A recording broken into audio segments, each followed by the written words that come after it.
दोस्तों, TikTok star और BJP की नेत्री सोनाली फोगाट की मौत के पीछे गहरी साजिश की बू आ रही है। कई बड़े गंभीर सवाल उठाए जा रहे हैं। यहां तक कि सोनाली फोगाट के परिवार वालों ने गोवा पहुंचकर 4 पेज की तहरीर गोवा पुलिस को दी है और इस तहरीर में जो गंभीर आरोप लगाए हैं, जो सवाल उठाए हैं, उन्हें सुनकर आप भी सरप्राइज हो जाएंगे।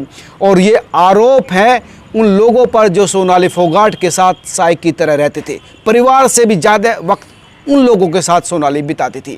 रिंकू ढाका जो सोनाली के भाई थे, उन्होंने 4 पेज की तहरीर गोवा पुलिस को दी है, जिसमें लिखा है कि मेरी बहन का यौन शोषण किया जा रहा था, उसकी संपत्ति पर कब्जे की साजिश रची गई थी और इसी वजह से मेरी बहन का मर्डर किया गया है। ये आरोप लगा है रिंकू ढाका ने सोनाली के पीए सुधीर सांगवान और सुखविंदर पर। ये दोनों लोग सोनाली के साथ रहते थे और 4 पेज की तहरीर इन लोगों से जुड़ी हुई तमाम फैक्ट के साथ दी गई है। मैं अब आपको बताता हूं कि अंजुना जो पुलिस थाना है गोवा का, जो वहां पर लिखी गई है, उसमें क्या क्या लिखा गया है।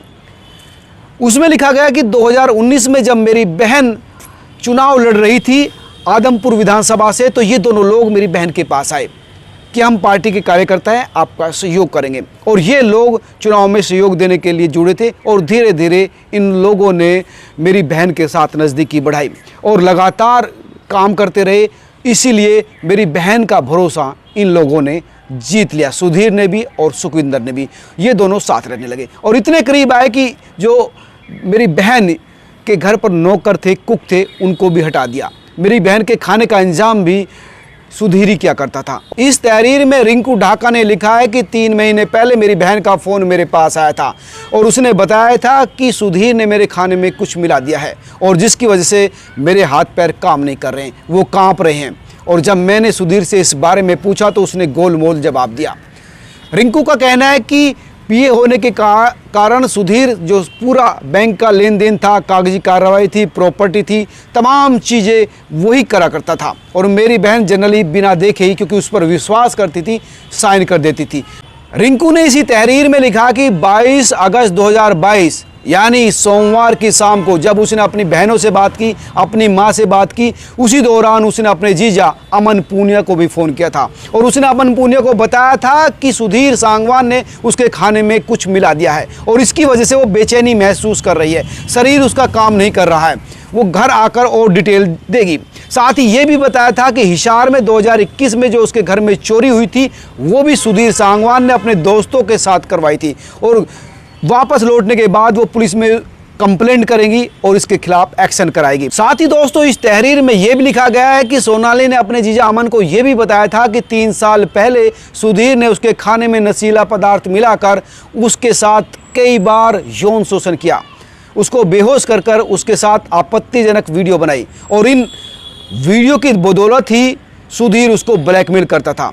उसके जरिए ही उसने उसको काबू कर रखा था। वो उसको कहता था कि वो इसको वायरल कर देगा और इसी डर की वजह से वो उसकी हर बात मानने को बेबस थी और इसी वजह से वो धीरे धीरे परिवार और दोस्तों से कट गई थी। वो ना परिवार से बात करती थी, ना दोस्तों से बात करती थी। घर की चाबी, उसके दोनों फ़ोन, प्रॉपर्टी, तमाम चीज़ें सुधीर के कब्जों में रहती थी। वो अपनी मर्जी से कुछ भी नहीं करती थी क्योंकि उसको धमकी दी गई थी कि अगर उसने उसके खिलाफ कुछ भी कदम उठाया, उसकी मर्जी के बिना कुछ भी किया, तो उसका फिल्मी और राजनीतिक दोनों कैरियर चौपट कर देगा। और यही वजह थी कि सोनाली काफ़ी परेशान भी रहती थी और लगातार इनडायरेक्ट रूप से परिवार के साथ कई चीज़ें शेयर भी करती थी। उसी शाम, सोमवार की शाम, उसने अपनी बहनों को भी बताया, 2 बार नॉर्मल कॉल की, फिर व्हाट्सएप के जरिए बताया कि मेरे साथ कुछ गलत हो रहा है, मेरे खिलाफ साजिश रची जा रही है, मैं घर आकर बताऊँगी। और जो बहनों ने बताया था कि पीछे से सुधीर की आवाज़ आ रही थी। तो दोस्तों, ये तहरीर जो 4 पेज की लिखी गई है, उसमें तमाम चीज़ें बताई गई है सुधीर सांगवान के खिलाफ और सुखविंदर के खिलाफ। तहरीर में यह भी लिखा गया कि 23 अगस्त 2022 को सुधीर का फ़ोन आया कि तुम्हारी बहन की मौत हो गई है। वो यहाँ शूटिंग के लिए आई हुई थी। उसके बाद ना तो उसने फ़ोन उठाया और जब हमने गोवा जाकर पता किया तो वहाँ ना तो कोई शूटिंग थी, ना कोई किसी तरह का प्रोग्राम, बल्कि उनका चंडीगढ़ में जाने का प्रोग्राम था। ये एक पूरी साजिश है जिसकी पूरी गहराई से जांच होनी चाहिए।